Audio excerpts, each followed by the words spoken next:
back, everyone. I am Orla, kicking off another Orcajoy episode. And I am Claude, excited for this one. Okay, Orla today. Florence Nightingale, the lady with the lamp, the founder of modern nursing. She sounds lovely. Like super compassionate, gentle, caring for wounded soldiers in the dark. Basically an angel, right? The ultimate caregiver image. That is the picture everyone has. That is the image, Claude. And the compassion was absolutely real. She genuinely cared deeply about the soldiers' suffering. But if you think she was just a sweet lady holding hands and smoothing pillows, you are missing the absolute force of nature. She was. This woman wasn't just an angel. She was a brilliant administrator, a fierce reformer, a political operator who knew how to handle powerful men, and get this, a total statistics nerd who used data like a weapon to force massive change. Wait, what? Statistics? Florence Nightingale, the lady with the lamp, was crunching numbers and making innovative charts? How does that fit the gentle caregiver image? That is completely unexpected. And why did she need stats? Was not nursing just about being nice and changing bandages back then? What could stats possibly add? Oh, honey, that's what everyone thought back then. And that's the world she blew up. Picture this. Victorian England, mid-1800s. Florence is born into this super wealthy, upper-class British family. Travel, education, society. What is she supposed to do with her life according to the rigid expectations for women of her class? Marry some rich duke or lord, host fancy tea parties and balls, manage the household staff, learn needlepoint and maybe play the piano badly. Definitely not get a serious education or a real job, right? Especially not. Nursing? Was not nursing considered like a really low-class, kind of dirty, disreputable job back then? Often done by untrained, maybe even drunk, women in terrible conditions? Exactly. Hospitals themselves were often filthy death traps, places associated with poverty and dying, not healing. Nursing was not considered respectable, let alone suitable, for a lady of her social standing. So her family was horrified when she, as a teenager, said she felt this intense calling from God, a direct call, she believed, to dedicate her life to service, specifically nursing the sick. Wow. A calling from God to do the least respectable job imaginable for her class? Her family must have absolutely freaked out. Did they try to lock her up? They tried to stop her for years, forbid her from studying medicine or nursing, pushed her towards marriage. It was this huge, long internal and external battle against societal expectations and intense family pressure. She felt trapped, frustrated, sometimes despairing. Listeners, imagine having this deep sense of purpose, this passion you believe is divinely inspired. But your family and all of society is telling you no. That is improper. That is beneath you. Forget this foolishness. The courage and sheer stubbornness it took to defy that for decades. So she felt like it was a divine mission? That must have given her some serious grit and determination. Did she ever actually get proper training or just read books in secret while pretending to do needlepoint?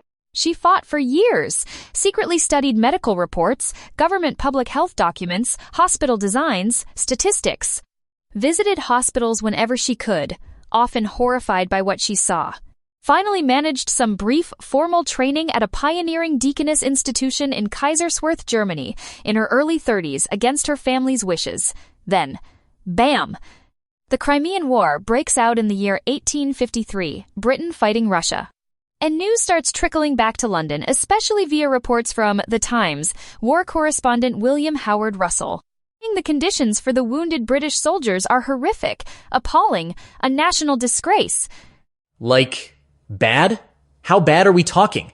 Worse than usual for the brutal warfare of that era? Unimaginably bad, especially at the main British hospital base at Scutari, across the Bosphorus from Constantinople.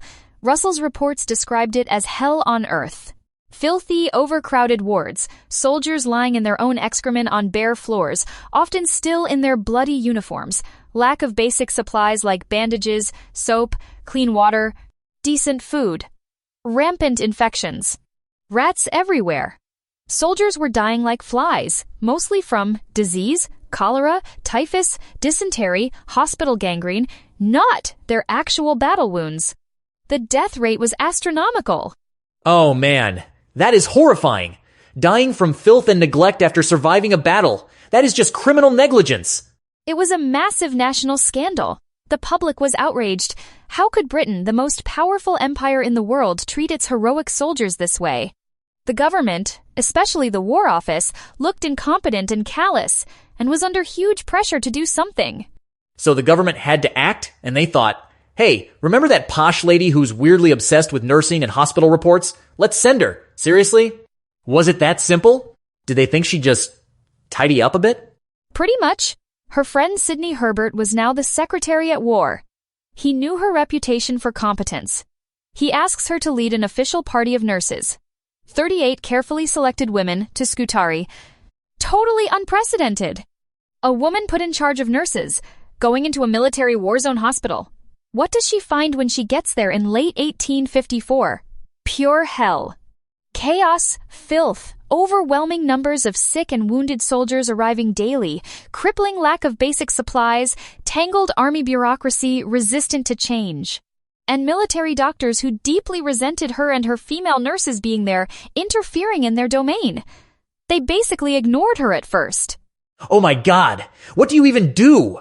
Where do you possibly start in that nightmare scenario, faced with that level of dysfunction and hostility? Do you just start scrubbing floors yourself and hope someone notices? That is exactly what she did. But she wasn't just scrubbing.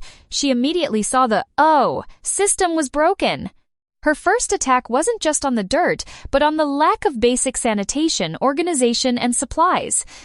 She used her own funds, rallied her nurses, battled the resistant army officials with fierce determination, and demanded change. Get the place clean. Scrub floors, walls, latrines. Get clean bedding, clean bandages, soap. Procure supplies, get clean water, open windows for ventilation. Start a massive laundry operation, improve the food kitchen, bring order out of chaos. She was a whirlwind administrator and logistics expert. Right. Basic hygiene. Stuff we take for granted now, but revolutionary then in that military hospital context. She was like a whirlwind administrator and logistics expert, battling the bureaucracy for every single bar of soap. She must have been incredibly tough and persistent. She was tough, demanding, sometimes difficult, definitely not always nice. She had an iron will. She knew what needed to be done based on evidence and observation, and wouldn't take no for an answer from incompetent officials. Wow. So, the lady with the lamp thing, walking the miles of wards at night with her lamp after everyone else was asleep. That was real. But it was on top of being this total organizational badass during the day? That makes her even more impressive. She wasn't just comforting, she was fighting a system. Totally. The lamp rounds were real, checking on thousands of men, writing letters home for them, offering comfort and a symbol of care in the darkness. That image captured the hearts of the soldiers and the public back home. Made her a national hero. But the real, life-saving work that dramatically cut the death rates? Probably the scrubbing, the supplies, the sanitation, the relentless organizing, the systemic changes. The stuff that wasn't as romantic, but way more impactful. Okay, and did it work? Did her focus on cleanliness and order actually save lives? What do the numbers say? You mentioned she was a stats nerd. Did she track the results? Bingo! The numbers were undeniable. She meticulously collected data. The death rate at Scutari plummeted, from maybe over 40% when she arrived down to around 2% by the time she left. It was staggering proof. Sanitation saves lives. Most soldiers weren't dying from bullets. They were dying from preventable infectious diseases, spreading like wildfire in filthy, overcrowded conditions. Nightingale proved it with data. Okay, amazing. That is undeniable impact. War ends, she comes home a national hero? Story over? Does she retire and open a tea shop, finally satisfying her family? Or did she keep fighting? Oh no. She is just getting started. She comes back to England, avoids the public celebrations, but is furious about the needless deaths caused by military incompetence and unsanitary conditions. She is armed with data. She knew the emotional stories and her own fame weren't enough to force real, lasting change in the stubborn military and government bureaucracy. She needed cold, hard facts. Data, the ultimate weapon against bureaucracy and complacency. She had meticulously collected statistics during the war on why soldiers died, where, and when. mortality rates in different hospitals under different conditions. And she knew numbers, presented effectively, were the only way to convince the powerful men back in London to reform the entire system of military healthcare and hospital design. So she was a stats nerd. What did the data show? How did she present it?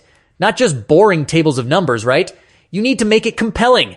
It proved black and white, part note, that the vast majority of deaths during the war were from preventable diseases contracted after arriving at the hospital, port note, not from battle wounds sustained in combat or other causes. But just showing tables of numbers is boring, right? Politicians and generals fall asleep. They don't see the shocking story. Totally. Data needs storytelling. So what did she do? Did she invent a chart? Like PowerPoint? Before PowerPoint? That would be wild. She was an infographic pioneer. Kind of. She pioneered the use of innovative visual statistics. Her most famous invention? The Nightingale Rose Diagram. It is like a circular pie chart or bar chart, super visual and immediately impactful. She used different colored wedges radiating from the center, where the area of each wedge represented the number of deaths from a specific cause each month over the course of the war. Big blue wedges for disease deaths. Tiny red wedges for wound deaths. Then, crucially, she showed how after sanitation reforms started kicking in at Scutari, the blue wedges shrink dramatically. It is so clear. You instantly see the impact of sanitation. It is data visualization as a powerful tool for persuasion and policy change. Whoa, data visualization as a weapon against death and bureaucracy. That is brilliant and beautiful in a nerdy way. Did it work? Did she convince the government and the Queen? Did they listen to the data? Totally. Her detailed reports, packed with this compelling data and those innovative diagrams, went to a royal commission to Parliament, directly to Queen Victoria das Endes and Devantime and Tyneses. They couldn't ignore the evidence presented so clearly and powerfully. It led to massive reforms in British military healthcare, hospital design and sanitation standards, public health data collection practices. She became the first woman elected as a Fellow of the Royal Statistical Society. How cool is that? Get out of here. First woman stats geek recognized by the establishment. That is seriously cool. So she used her fame and data skills to push for systemic change, and she used this influence to finally make nursing respectable. Start a proper school and define the profession. Her most lasting legacy. Using the public funds raised in her honor while she was still in Crimea, she established the Nightingale Training School for Nurses at St. Thomas's Hospital in London in the year 1860. It was revolutionary. It established nursing as a secular profession, not just a religious calling. It emphasized rigorous training based on scientific principles. Focus on hygiene, sanitation, careful observation, meticulous record-keeping, discipline, ethical conduct, and professional standards. Wow. So she wasn't just cleaning up hospitals, she was cleaning up and professionalizing the whole field of nursing, creating a real career path. She turned nursing from this low-status, often dangerous, untrained job into a skilled, respected profession, primarily for women at the time. She literally invented modern nursing as we know it, with its focus on training, standards, patient environment, and evidence-based practice. Her Nightingale nurses spread across the world. All while being chronically ill herself for decades after Crimea, often stuck at home, working from her bed? How? That seems impossible. How did she maintain that influence? Iron will, incredible discipline. After the war, she suffered from what historians now think might have been PTSD combined with chronic brucellosis, leaving her often bedridden or housebound for much of the rest of her long life. But she worked relentlessly from her room, which became like a command center. Writing thousands upon thousands of letters, detailed reports, influential books on nursing and hospital administration, managing her school from afar, advising governments and reformers around the world on public health and hospital design. Her influence never stopped, even when she was physically limited. What a powerhouse! Okay, Nightingale's hacks. 1. Purpose fuels persistence.